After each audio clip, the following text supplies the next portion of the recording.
오늘 우리에게 주신 하나님의 말씀은 사도행전 13장 1절부터 5절 말씀입니다. 사도행전 13장 1절부터 5절 말씀입니다.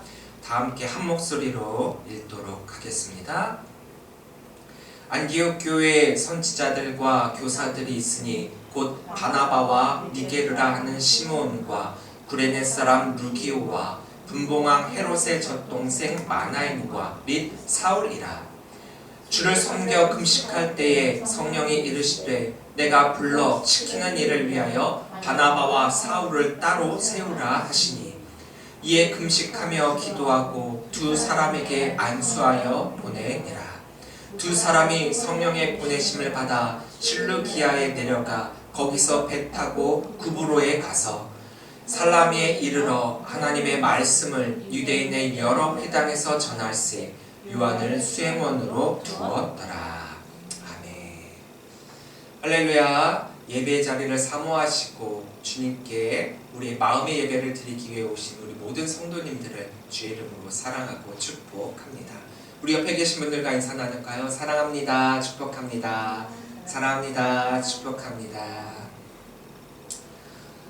70년대부터 90년대에 이르러서 우리나라의 교회학교는 굉장히 큰 부흥을 이뤘습니다. 여러 가지 상황적 요인들이 그 교회학교의 부흥에 작용을 했는데요.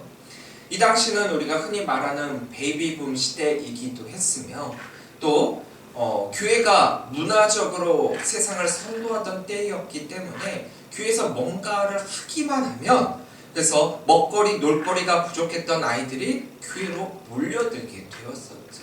그래서 교회에 모이기만 하면은 그 아이들과 함께 이제 찬양도 하고 또 말씀도 나누고 여러 가지 복음의 큰 잔치가 교회 안에 벌어졌었습니다. 저도 어릴 때 제가 다녔던 교회의 모습을 기억을 해보면은 정말 시설이 좋았던 것도 아니에요. 오늘날처럼 이렇게 뭐 파워포인트나 영상을 띄운 것도 아니고, 궤도라고 해갖고 종이 큰 전지에다가 찬양 가사 다 적어서 일일이 그거를 넘겨가고 찾아가고, 조금 좋은 교회가 있다라고 하면 OH 필름이라고 하는 거 있어가지고 그걸로 화면 띄우고, 그런 시대에 찬양을 해도 너무 신나고 앞에서 선생님들이 율동하고 얼마나 신났는지 몰라요. 또 제가 전도사로 사역했었던 때까지만 하더라도 교회 안에 학생들이 굉장히 많이 있었어요. 그래서 교회에서 뭔가를 한다라고 하면은 그래도 고3은 조금 예외더라고요. 고3을 제외하고는 대부분 교회에 오게 되었고, 또 그때는 뭐 주변적 학원이나 학교의 영향보다는 스스로의 결심으로 인해서 참가 여부가 결정되었었기 때문에 마음만 먹으면 언제든지 교회 안으로 올 수 있었던 그런 때가 있었습니다. 어제까지 부천 북지방 중고청 사경회가 있었는데 우리 지역에, 우리 지방에 여러 교회가 있지만 교회학교가 유지되고 있는 교회가 손을 꼽고요. 또 그 교회조차도 학생들이 많지 않더라고요. 이때는 참 아이들이 교회에서 모이는 거 좋아했고, 교회에서 예배하는 거 좋아했고, 교회에서 노는 거 참 좋아했어요. 그래서 일단 어떤 거리가 생긴다? 무조건 교회에 모이죠. 교회에서 밤늦게까지 뭐 예배를 안 해도 좋아요. 모여가지고 시시각각 웃으면서 놀기도 했었죠. 또 이런 시기에 발맞춰 교회뿐만 아니라 선교 단체들도 굉장히 많이 생겼거든요. 어린이 부흥회나 캠프 같은 것들을 통해 복음을 전하는 단체들도 늘어나기 시작을 했습니다. 제가 아는 목사님 중에 이 어린이 부흥 캠프를 하셨던 목사님이 계시거든요. 이 목사님이 대표로 있는 이 선교단체 산하 이 캠프는 양대 산맥을 이뤘던 그런 캠프예요. 그래서 여름만 되면은 정말 수많은 교회들이 이 캠프에 지원을 해갖고 캠프에 참석하고, 저도 거기 스텝으로도 가봤었고 또 참석도 해봤고 했는데, 정말 많은 어린이들이 그 가운데 뜨거움을 체험하고 성령의 역사가 함께하던 그런 캠프였습니다. 굉장히 인기가 많았어요. 그래서 그 목사님이 그래도 감리교뿐만 아니라 초교파적으로 네임밸류도 높아져 갔고, 그런 부흥의 역사 한복판에 계셨던 목사님이셨습니다. 근데 어느 날 갑자기 이 목사님이 하시던 모든 사역을 다 내려놓고 복음의 황량한 아무것도 없는 아프리카로 사역을 떠나셨어요. 이 단체와 또 이 캠프가 없어졌냐? 아닙니다. 지금까지도 있어요. 얼마 전까지도 사역을 또 하고 있어요. 그런데 이 한국에서 읽었던 모든 자리를 다 내려놓고 다른 분한테 사역을 넘기고 사모님과 두 분이 아프리카로 가셔가지고 그곳의 아이들에게 복음을 전파하시는 사역을 감당하고 계십니다. 자, 이 시기에 어린이 사역을 하셨다? 나이도 제법 이제 드셨겠죠. 연세도 있으세요. 그런데 이렇게 연세가 있으심에도 불구하고 그렇게 황량한 곳에서 사역하는 거 쉽지 않은 것 같아요. 처음에 그 열정과 같이 어린이 사역을 감당한다는 것은 더더욱 쉽지 않은 선택이자 결단이죠. 저도 어린이 사역을 꽤 오래 했고 어린이 부흥회도 꽤 많이 다녔거든요. 교육 전도사로 5년 정도 했고 교육 목사로 15년 정도 했으니까 어떻게 보면은 굉장히 이 어린이들 사역에 굉장히 오랜 시간을 함께 했었던 저임에도 불구하고 만약 이 목사님과 같은 선택을 한다? 쉽지 않을 것 같아요. 나이를 한두 살 먹다 보니까 이 어린이 사역보다 어른 사역을 하는 게 그들을 상대로 목회하는 것이 더 자연스럽지 교회 학교의 현장에서 그 아이들의 눈높이에 맞춰 낮아져서 사역한다라고 하는 것이 생각처럼 참 쉽지가 않습니다. 그럼에도 불구하고 이 목사님은 모든 것을 다 내려놓고 아프리카 어린이 사역을 하기 위해 떠나셨고 지금은 또 그곳에서 또 다른 부흥의 역사를 경험하고 계십니다. 가끔 소식을 듣고 있거든요. 그래서 그 목사님이 그 아프리카에서 어떻게 사역을 하고 계시는가 사역 보고 선교 보고를 이렇게 보면은 저도 본받아야 되겠다는 마음이 너무 많이 들더라고요. 정말 열정적으로 하나님의 부르심과 성령님의 보내심이 있었기에 이 목사님은 그 어려운 그 자리를 마다하지 않고 순종으로 나아가셨던 것입니다. 오늘 본문 말씀 1절 말씀을 함께 보도록 하겠습니다. 안디옥 교회의 선지자들과 교사들이 있으니 곧 바나바와 니게로라는 시몬과 구레네 사람 루기오와 분봉왕 헤롯의 젖동생 마나엔과 및 사울이라. 자, 이제 안디옥 교회라고 하는 교회의 중심으로 이제 이방 선교가 퍼지고 있는 것이 이 사도행전을 통해 저희들에게 보여지고 있습니다. 안디옥 교회는 이방인 선교의 전초 기지와도 같은 교회거든요. 이 유대인들을 위한 모교회로서의 중심을 예루살렘 교회가 감당했다라고 한다면 이 이방인들을 위한 모교회로서의 중심은 바로 이 안디옥 교회가 감당하고 있었어요. 그러니까 이 안디옥 교회에서 선지자와 교사로 사역을 한다라고 하는 것은 굉장히 핵심적인 역할을 감당하고 있다라는 거죠. 선지자는 영적인 지도자로서 말씀 선포와 기도를 전념하면서 예언 사역을 감당했고 교사는 하나님의 말씀을 연구하면서 가르치고 영적 지도자를 훈련하는 그런 일을 맡고 있었습니다. 교회 내에서 가장 핵심적 그리고 이방인 선교의 가장 전초기지에 있었던 안디옥 교회에서 이런 일을 감당했다? 이 자리를 쉽사리 포기하는 것은 어려운 일이죠. 근데 이 교회에 이 영적 지도자들의 멤버 구성을 하나하나 살펴보면 굉장히 특이합니다. 여러 출신의 사람들이 함께 어우러져 함께 사역을 하고 있었던 거예요. 바나바는 그브로 출신의 레위인이었고요. 시몬은 흑인으로 추정이 되고 있어요. 또 르기오는 구레네 출신 아프리카 사람이고 마나에는 헤롯 안티파스의 어릴 적 친구이며 사울은 우리가 잘 알다시피 가말리엘 문화에서 교육을 받은 바리새인이에요. 참 각양각색의 출신들이 모여서 이 안디옥 교회의 영적 지도자를 이루고 있는 거죠. 그들이 함께 하나 된가 어우러짐을 이루며 사역을 할 수 있다라고 하는 것은 굉장히 인상적이에요. 출신이 다르고 배경이 다르다라고 하는 것은 하나가 되기 굉장히 어렵잖아요. 생각과 사상, 또 문화와 신앙적 수준이 다르거든요. 그런데 이들이 모여 이들이 함께하며 이 안디옥 교회를 이끌면서 이방인 선교의 부흥을 이루게 되었다라고 하는 것은 굉장히 큰 우리들에게 본이 되어지고 있고, 어떻게 해서 이 안디옥 교회가 이런 사역을 이룰 수 있게 되었는가에 대해서 우리가 함께 연구해 볼 필요가 있습니다. 사역, 우리가 사역을 감당하고 있는데, 교회 내에서 내가 어떤 부분을 맡아서 사역을 감당하고 있는데 정말 우리가 사역을 감당하고 있는 것인가? 여러 출신들이, 여러 배경의 사람들이, 여러 직업의 사람들이 모여서 사역을 하다 보면은 한 마음으로 일치하는 게 쉽지가 않습니다. 그런데 그럼에도 불구하고 이 사역이 하나를 이루었다? 그게 바로 동역이라는 거예요. 사역과 동역은 출신이 문제가 아니라는 겁니다. 배경이 중요한 거 아니고, 더더구나 많이 배웠냐, 덜 배웠느냐, 못 배웠느냐, 이것이 사역자와 지도자의 역할을 감당할 수 있느냐 없느냐가 아니라는 거예요. 가장 중요한 것은 하나님이 부르시고 하나님이 사용하신다면 그 일에 사용되어지는 것이 사역자요 지도자라는 거예요. 우리나라에 처음 복음이 들어왔을 때 그 복음을 가장 먼저 또 잘 받아들인 계층이 어디였느냐? 바로 천민, 노비, 양민 같은 사람들이었어요. 양반이 아니라는 거예요. 양반은 유교의 굉장히 깊은 뿌리를 받고 있었기 때문에 자신들이 가지고 있었던 그 신념 버리는 게 쉽지가 않았죠. 왜 천민, 노비, 양민 같은 사람들이 먼저 복음을 받아들였느냐?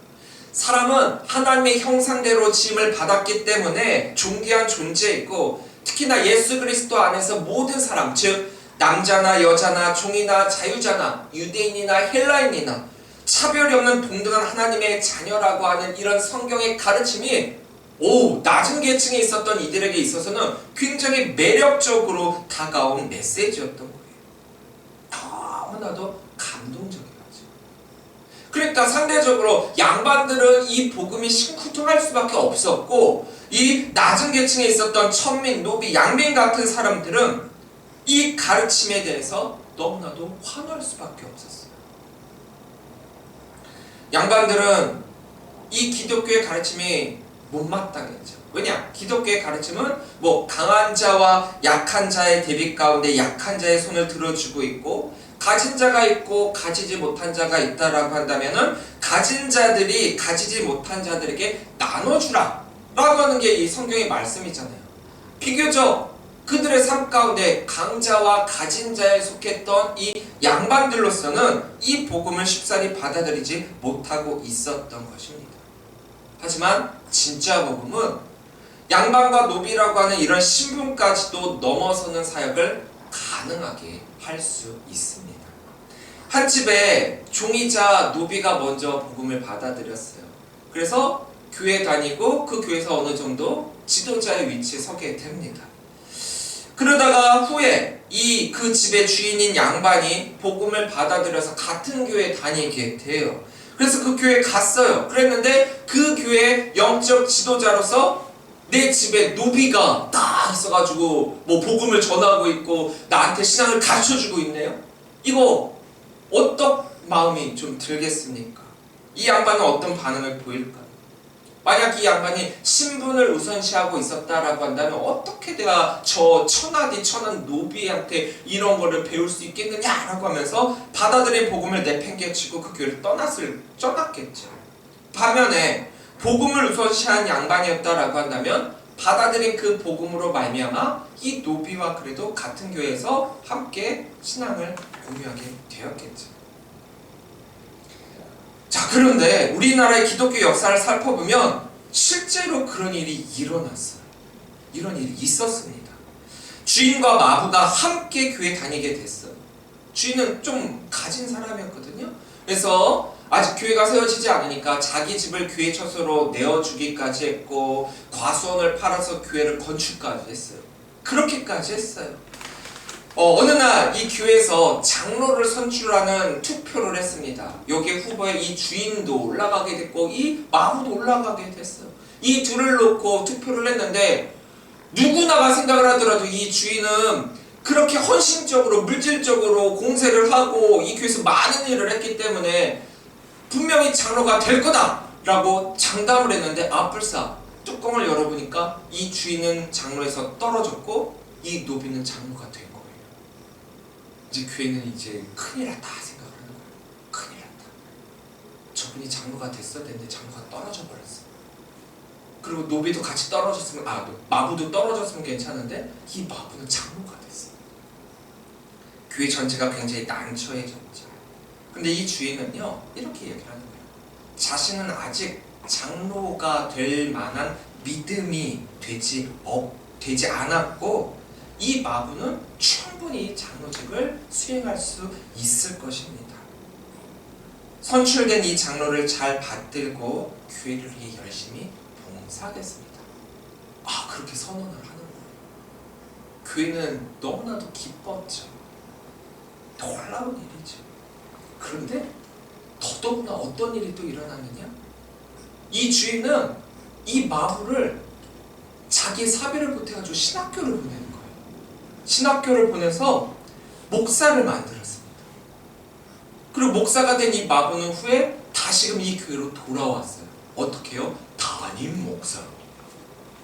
이 주인은 그 교회에서 이제 장로가 되어 있었어요. 주인은 장로요, 마부는 담임 목사로. 이런 관계로 다시 만나게 되었으니 관계가 어땠을까요? 얼마나 껄끄러웠겠습니까? 그런데 이 주인은 더더욱 이 마부를 담임 목사로 섬기며 더 헌신적으로 교회를 섬기게 되었습니다. 이게 누구냐? 금산교회의 조덕삼 장로와 이자익 목사의 이야기입니다. 실제로 있었던 이야기예요. 특별한 사람이 사역을 감당하는 게 아니고 신분에 따라 사역자와 지도자가 선별되는 게 아닙니다. 하나님이 부르시고 그 부르심에 응답하는 사람이 사역자입니다. 어떤 사람이 어떤 자리에 있던지 간에 하나님의 사역을 감당하는 자리에 있다는 그것으로 그 사역을 인정하고 그 사역자를 섬기는 그것이 바로 곧 동역인 것입니다.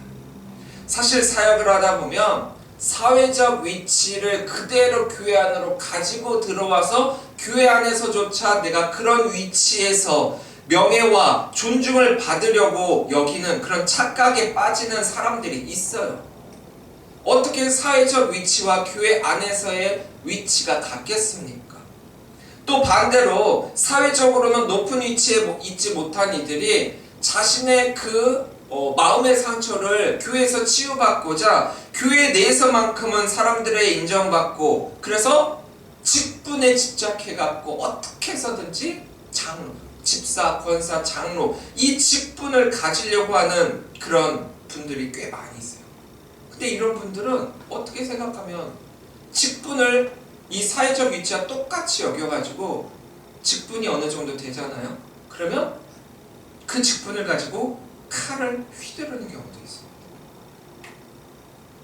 앞서 말씀드린 조덕삼 장로와 이자익 목사의 이 이야기를 통해서 알 수 있는 것은 신앙과 복음은 신분이나 출신이나 배경이나 학식이나 이런 세상적 가치에 의해 결정되는 것이 아니라 하나님의 부르심에 어떻게 응답하느냐, 그리고 그 부르심을 받은 자들을 어떻게 인정하고 섬기느냐, 그게 중요하다라는 거예요.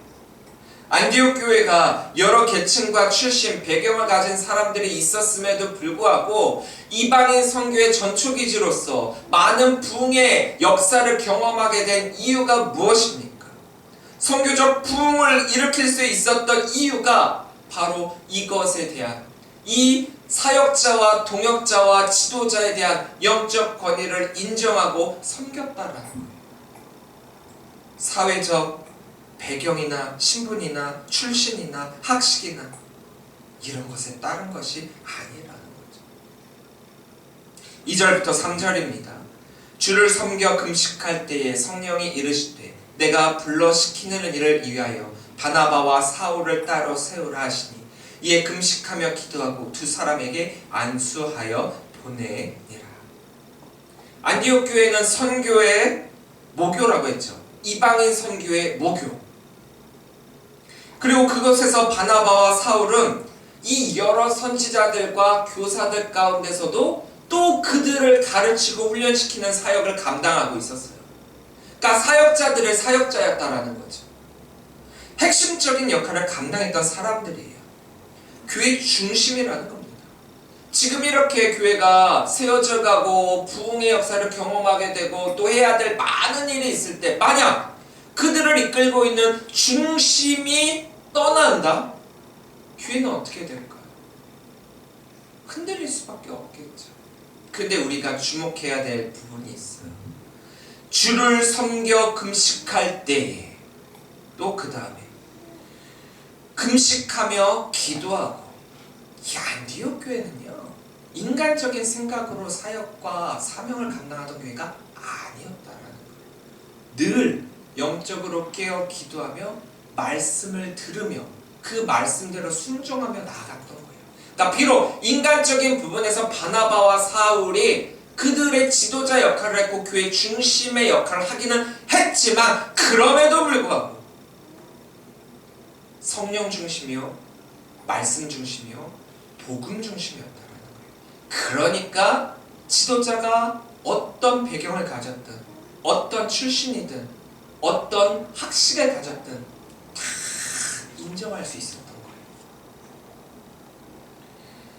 지금 상황에서 이 둘이 빠진다라는 건 인간적인 생각으로 교회도 바나바 사울도 생각할래야 생각할 수도 없는 부분이에요. 근데 성령께서는 이들을 향해 다른 사역을 위해 두 사람을 따로 세우라라고 하죠. 구별하라는 거예요. 이제 이 안디옥 교회에서 떨어뜨리라는 거예요. 교회는 안 된다라고 할 수도 있었고 바나바와 이 사울도 또한 자신들은 아직 이 교회에서 사역이 남아있기 때문에 못 떠난다라고 할 수도 있을 거예요. 하지만 교회와 이들은 성령의 이 부르심에 순종하게 되지요. 특별한 사역이 무엇인지는 모릅니다. 사실 우리도 사역자들도 사역을 떠나게 될 때 뭔지 모르고 떠나고 뭔지 모르고 하는 경우가 많아요. 저도 목회지로 옮기게 될 때 그곳에서 제가 담당해야 될 거, 해야 될 거 아무것도 모르고 갑니다. 심지어는 사례비도 모르고 가요. 얼마를 받는지도 모르고 순종하며 나아갑니다. 정확하진 않았어요. 하지만 그들이 해야 할 사역은 이곳 안디옥 교회에서의 사역이 아니었다라는 거예요. 되게 아쉬울 수 있죠.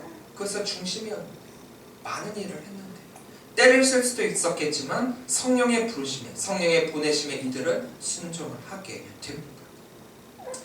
안디옥 교회를 보면서 오늘날 많은 교회들이 이 안디옥 교회를 모델로 삼았으면 좋겠다라는 생각을 가지게 됐어요. 뭐 때문이냐? 첫째, 이 안디옥 교회에서는 세상과 같은 편견이 없었다는 거예요. 사실 교회 내 편견이 가장 없어야 되는 그런 모임이 공동체가 교회임에도 불구하고 사실 더 많은 편견이 있는 게 또 교회이기도 해요. 하나님은 우리에게 늘 언제나 함께함과 하나됨을 말씀하시면서 차별이나 구별 없는 사역을 말씀하고 계시거든요. 사역의 구분은 있을지언정 사역의 높낮이는 없고요. 직분의 구분에 있을지언정 직분의 높낮이는 없거든요. 다양한 사람들이 다양한 위치에서 다양한 사역을 감당할 수 있었던 이유가 여기에 있던 거예요. 둘째, 교회의 주인은 하나님이시고 하나님의 뜻대로 사역을 감당해야 함을 인정하며 순종했습니다. 그러니까 누가 지도자로 세워지던지 간에 저 사람 나보다 늦게 이 교회에 나왔는데 나를 가르친다고? 이게 아니라는 거예요. 영적 성숙의 과정과 분량은 사람마다 차이가 있을 수밖에 없어요. 내가 아무리 교회를 다닌 연한이 길고 많다라고 하더라도 나보다 늦게 믿은 사람이 더 영적으로 커질 수 있거든. 언제나 성령의 이끄심을 받기 위해 준비되어 있었고 성령의 말씀에 순종한 교회가 이 안디옥 교회예요. 왜요? 금식하며 기도했기 때문에. 말씀에 기울였기 때문에. 내 생각과 내 뜻대로, 내 지식으로, 내 지혜로 계획하고 이끌고 했었던 것이 아니라 성령님께서 그 모든 기도 가운데 말씀해 주셨기 때문이죠. 그래서 교회에 대한 하나님의 사명은 있을지언정 내 개인의 욕심이 이 안에 존재하지는 않았습니다. 교회의 욕심이나 개인의 욕심으로는 이 바나바와 사울이 지금 다른 사역으로 교회를 떠나는 것은 이해가 될 수가 없어요. 지금 막 자리를 잘 잡고 있었고 부흥의 때잖아요. 불을 더 붙여야 되는 이 상황에 불을 꺼트리는 듯한 행동을, 제스처를 취하는 건 아니었겠죠. 하지만 그럼에도 불구하고 성령이 이 두 사람을 따로 세우라, 구별하라. 대부분의 사람들은 이 말씀을 들으면 토를 달까요? 안 됩니다. 안 됩니다. 제가 목회를 하면서 교육 목사를 하면서 장로님들한테 많이 들었던 대답 중에 하나가 뭔지 아세요? 안 됩니다. 안 됩니다. 교육 목사가 세워진 까닭은 부흥을 위해 세웠잖아요. 그래서 그 부흥을 위해 뭔가 제안을 하잖아요. 안 됩니다. 이유는요? 우리 교회는 그렇게 하면 안 됩니다. 그렇죠? 그렇게 하면 안 되겠죠. 그렇게 안 되는 걸 안 되게 하기 위해서 계획을 세운 거잖아요. 그 자리에 있었고 그 사역을 한 거잖아요. 근데 우리는 해왔던 것들이 있기 때문에 안 된대요. 또 우리는 사람들이 이렇게 말하는 걸 자주 듣습니다. 뭔가를 하게 될 때에 희한하게 사람들이 대세는 명분이라는 게 있어요. 그 명분이 뭐냐? 이것은 우리 나라를 위한 거예요. 나라를 위한 겁니다. 이건 국민들을 위한 겁니다. 이건 교회를 위한 거예요. 이건 하나님의 나라를 위한 겁니다. 이렇게 명분을 내세우고 뭔가를 주장을 해요. 근데 정말 그럴까요? 정말 나라와 국민과 교회와 하나님의 나라를 위해 그렇게 제안하고 있는 걸까요? 정말 거기에 자기의 그 어떤 욕심도 조금 없는 그런 것일까요? 하나님의 나라를 위해, 하나님의 영광을 위해, 하나님의 복음을 위해 사역하겠습니다. 그 사명을 감당하겠습니다. 이게 많은 교회들이, 많은 성도들이 신앙생활을 하면서 자주 외치는 구호이자 신앙의 고백이죠. 정말 그랬으면 좋겠어요. 이 말로만 그치는 게 아니라 정말 그렇게 됐으면 좋겠고 또 정말 그러길 기도합니다. 내 마음과 뜻은 그러지 않았어요. 교회 욕심과 이익으로는 바나바와 사울을 떠나보내지 않는 것이 옳습니다. 안디옥 교회는 바나바와 사울을 통해 말씀을 배웠고 영적으로 커져가고 있었으며 그리스도인이라 일컬음을 받았습니다. 이 교회에게 이 두 사람은 너무나도 중요한 사람이었음에도 불구하고 그럼에도 이 둘을 위해 안수하며 파송을 하게 됩니다. 금식하며 기도했을 때 이들이 우리 교회에 너무나도 필요한 분들이긴 하지만 하나님께서 다른 곳에 사용하신다라고 하면 이분들이 떠날지언정 우리 교회는 더 세워져 나갈 수 있게끔 분명히 기획하셨구나, 이런 확신이 있었기 때문이죠. 정말 하나님의 나라를 위해, 하나님의 영광을 위해, 하나님의 복음을 위해 이들은 떠나는 이들을 축복하고 남은 이들을 위해 또한 기도를 합니다. 인간의 마음으로는 이들도, 교회도, 바나바와 사울도 이런 결단을 할 수가 없죠. 성도도 교회도 주님의 것이기 때문에 주님을 위해 살아가는 자들이라는 걸 우리 잊지 말아야 돼요. 예수님도 하나님이셨지만 어느 때든지 늘 기도하며 하나님 아버지의 뜻을 구하지 않았습니까? 그런데 우리는 자신이 원하는 바를 이루기 위한 방편으로 기도를 하고 있어요. 기도의 방향이 다르다라는 거예요. 우리가 기도를 자꾸 하나님만 보면서 하나님한테 뭐 달라 하지만 사실은 하나님과 같은 방향을 보면서 하나님이 말씀하시는 것이 무엇인지를 우리가 봐야 되거든요. 나의 뜻을 이루기 위해 기도하는 것이 아니라 하나님의 뜻을 이루기 위해 기도하는 게 올바른 기도라는 거예요. 이런 마음으로 기도해야만 성령이 인도하실 때 그 말씀에 대해서 의심하거나 거역하거나 하는 것이 아니라 온전한 순종을 할 수 있다는 거예요. 기도의 목적은 순종을 위한 것이어야 한다는 것입니다. 4절부터 5절입니다. 두 사람이 성령의 보내심을 받아 실루기아에 내려가 거기서 배 타고 구보로로 가서 살라미에 이르러 하나님의 말씀을 유대인의 여러 회당에서 전할세 요한을 수행원으로 두었더라. 이제 다음 주에 이어서 이 사역에 대해서 함께 다시 나누게 될 텐데요.